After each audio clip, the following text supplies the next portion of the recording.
మంగళగిరి మండలం చినకాకాని పరిధిలోని 71.57 ఎకరాల అంజుమనే ఇస్లాం భూమిని ప్రభుత్వం లాక్కుంటే అమర నిరాహార దీక్షకైనా వెనుకాడలేదని వైఎస్ఆర్ కాంగ్రెస్ పార్టీ తూర్పు నియోజకవర్గ ఇన్ఛార్జ్ షేక్ నూరి ఫాతిమా స్పష్టం చేశారు.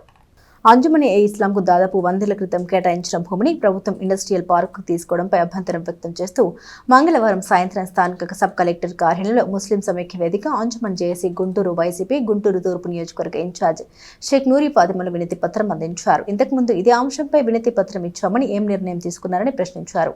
5,000 మంది ఆర్జీలు ఇస్తే 3,000 ఆర్జీలను పరిగణలోకి తీసుకుని విచారిస్తున్నారని తెలిపారు. దీనిపై in-charge sub collector K Lakshmikumari మాట్లాడారు. ఈ అంశం తన పరిధిలోనిది కాదని సమస్యను ఉన్నతాధికారుల దృష్టికి తీసుకెళ్తామని తెలిపారు. అనంతరం నూరి ఫాతిమా విలేకరులతో మాట్లాడారు. భూసేకరణ ప్రకటన జారీ చేసి ఇస్లాం సూత్రాలకు విరుద్ధంగా కూటమి ప్రభుత్వం వ్యవహరిస్తుందని విమర్శించారు.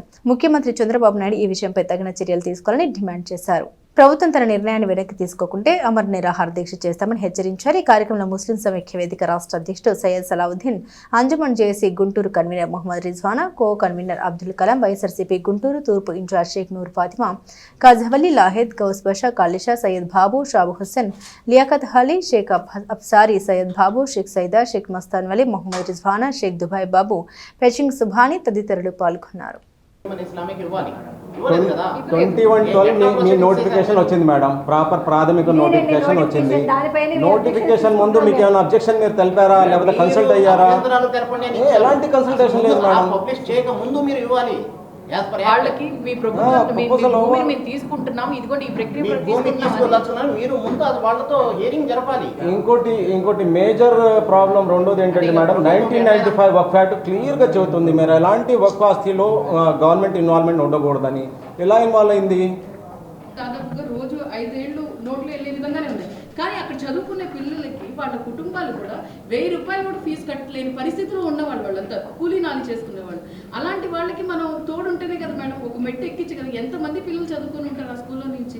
అలా రాబోయే తరాలకు కూడా ఉండాలనే ఉద్దేశం తప్ప వేరే ఇంటెన్షన్ ఏమీ లేదు మేడం. సో బెటర్ మేమేమంటున్నామంటే, ఈరోజు మరి తెనాలి సబ్ కలెక్టర్ గారికి మరి ఏ విధంగా అబ్జెక్షన్స్ ఫైల్ చేసిన దానికి ఈరోజు అంజుమన్ ఇస్లామియా ప్రాపర్టీ గురించి 71.57 ఎకరాల గురించి రావడం జరిగింది.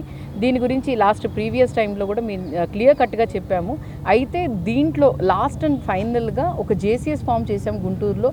జేసీఎస్ ఫామ్ చేసి దాని ద్వారా ఈ ప్రాపర్టీని ఏ విధంగా కాపాడుకోవాలని చెప్పి మరి మేము అందరం మాట్లాడుకున్నాం. ఈరోజు కలెక్టర్ గారు సబ్ కలెక్టర్ గారి దగ్గరికి వచ్చి ఆవిడతో ఒకే మాట చెప్పాము, ఇది ప్రభుత్వంది కాదు, ఇది పేదవాడిది, ఇది ఒక వ్యక్తిది కాదు, ఇది ఒక సంస్థది కాదు, ఇది పేదవాడి మైనారిటీల కోసం పేదవాడి కోసం తీసుకొని వచ్చిన ప్రాపర్టీ.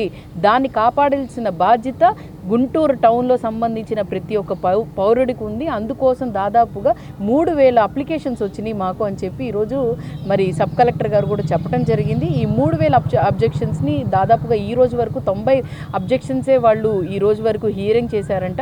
మరి మిగతావి ఎంత తొందరగా కంప్లీట్ చేస్తే అంత తొందరగా కంప్లీట్ చేసి గవర్నమెంట్ దీని గురించి సమాధానం చెప్పాలని చెప్పి అడగటం జరిగింది.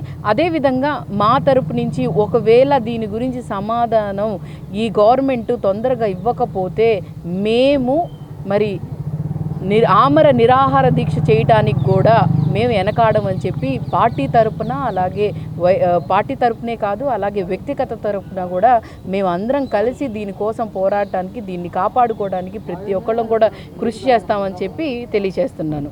దీన్ని అబ్జెక్షన్స్ మేము పార్టీ తరపున ఇచ్చాము, ఇండివిజువల్గా తరపున ఇచ్చాను. అలాగే దాదాపుగా 5,000 అప్లికేషన్స్ ఇచ్చాము. ఏంటి? ప్రజల అప్లికేషన్స్. సో ప్రజల అప్లికేషన్స్లో వాళ్ళకేమో అడ్రస్లు రాలేదని చెప్పి దీంట్లో నాకు తెలిసి 3,000 వరకే యాక్సెప్ట్ చేసినట్టున్నారు.